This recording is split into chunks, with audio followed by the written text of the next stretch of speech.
Olá, gente boa, tudo bom? Hoje nós vamos conversar sobre o assunto mais importante do universo, que é a relação entre o ser humano e Deus. A Bíblia ensina que entre Deus e os homens existe um grande abismo. É um abismo espiritual, é lógico. Agora, a Bíblia usa algumas palavras específicas para descrever essa relação. Em Efésios, que é um livro da Bíblia escrito pelo apóstolo Paulo, ele diz que o homem, em primeiro lugar, ele é morto. Ele diz assim: ele vos deu vida, estando vós mortos em vossos delitos e pecados. Ué, isso é meio complicado de entender, né? Porque, como assim o homem é morto? Se ele está totalmente vivo, né, andando para baixo e para cima, aí a gente sabe que ele não está morto. Ele está morto espiritualmente. Vamos usar assim o fio de telefone. O fio de ligação entre Deus e os homens, ele está partido. Isso que significa morto. O homem não está ligado com Deus. Um outro jeito, uma outra palavra que nós poderíamos usar é dizer que o homem está vazio. Ele não tem Deus dentro dele. Eu vou desenhar aqui o homem segurando um cestinho para mostrar que ele está vazio. Tem um vazio, né, que é do tamanho de Deus também. E esse vazio precisa ser preenchido de alguma forma, nós vamos entender daqui um pouco. O texto continua dizendo que este homem, ele anda segundo o curso do mundo. O que é o curso? Não é curso de faculdade, é curso no sentido de rio, de corredeira. Ele está dizendo que esse curso do mundo vai de acordo com Satanás, o espírito da potestade do ar que atua nos filhos da desobediência. Então nós vamos desenhar aqui um S bem grande e vamos desenhar um globo aqui para entender o seguinte, que Satanás, ele tem uma influência enorme, gente, em toda a nossa sociedade. E ele tem uma influência muito grande nas nossas cabeças. É isso que faz esse curso do mundo, esse jeito do mundo atuar, faz a nossa cabeça. Por isso que o ser humano, nós podemos dizer também que ele é programado. Agora, se a gente parasse o estudo aqui, a impressão que dá é que o ser humano é uma vítima, né? Coitado, ele é morto, vazio, programado por Satanás, pelo mundanismo. Ué, mas a Bíblia continua. Ela diz que nós andamos nesse mundo segundo as inclinações. Eu vou reforçar aqui as costas desse menino para dizer o seguinte, que esse homem também, ele é inclinado. Ele é inclinado, ele escolhe às vezes fazer as coisas erradas, né? Ele, por causa dessa inclinação ao mal. Ainda nós estamos achando que ele é uma vítima, mas aí vem essa sabedoria da Bíblia, né? Diz, ele faz a vontade da carne e dos pensamentos, ou seja, é ele que decide. Então, se ele que decide fazer, ele então é culpado, né? Ele é culpado. Nós vamos desenhar aqui um grande peso nas costas dele aqui, né? Um peso de culpa que ele está carregando. Porque o homem é morto, vazio, programado, inclinado e culpado, existe uma última coisa que ele é. Diz a Bíblia que ele é então um filho da ira de Deus. A ira de Deus está sobre ele. Ele então é também um ser condenado. Condenado por causa de todo o seu pecado. Esse é o problema do ser humano. Mas Deus, vamos escrever a palavra aqui, vai? Ele é condenado. A ira de Deus está sobre ele. Agora, Deus também, por outro lado, tem um problema. É algo difícil de explicar, até porque nós podemos simplificar demais e errar no jeito de compreender a Deus. Mas a Bíblia ensina que Deus, ele é santo. Por isso que a ira de Deus cai sobre os homens, porque ele é santo, a sua santidade, né? Ele diz que ele vive na luz inatingível, onde não há trevas nenhuma, onde não há nem sombra de mudança. Deus é santo, e então nós, seres humanos, não conseguimos viver com ele, por isso que ele nos condena. Mas Deus também, ele é amor. Então, ele quer nos salvar. Vocês estão percebendo o conflito? Um Deus que é santo teria que necessariamente destruir o ser humano. Mas o Deus que é amor, ele teria que nos salvar. E ainda, Deus é extremamente justo. Ou seja, ele não pode escolher ser uma coisa e negar a outra parte que ele é também. Ele não pode escolher ser amor e salvar todo mundo, por exemplo, isso negaria a parte dele de ser santo. Ele não poderia ser santo e condenar todo mundo e negar a parte dele que é ser amor. Como é que Deus vai resolver isso? Nós vamos descobrir daqui um pouco. Mas o ser humano tem um jeitão, uma tentativa que ele faz para atravessar o abismo. Uma tábua que o ser humano prega aqui para atravessar o abismo é chamado de religião. Ele pensa assim, se eu for na igreja na Páscoa e no Natal, ou se eu for todos os domingos, se eu fizer um pouco mais de orações, eu acho que eu consigo atravessar para o outro lado, né? Só que ele não tem certeza, né? Ele não tem certeza.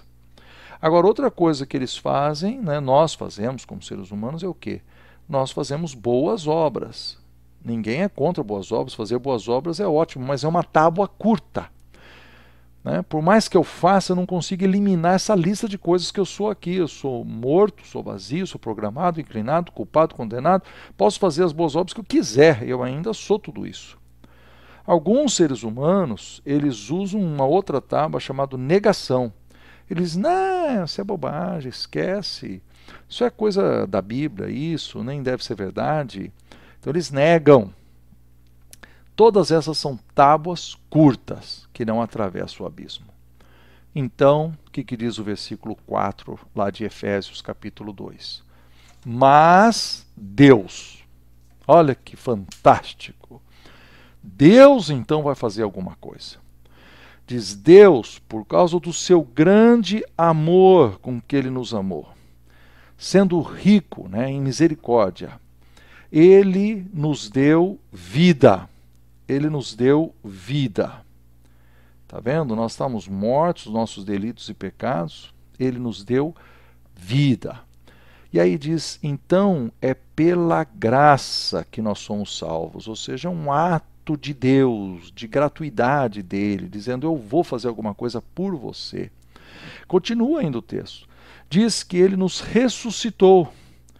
Ou seja, quando Jesus foi ressuscitado, então ele também nos ressuscitou com Cristo, nos tirou daquela morte para uma nova vida.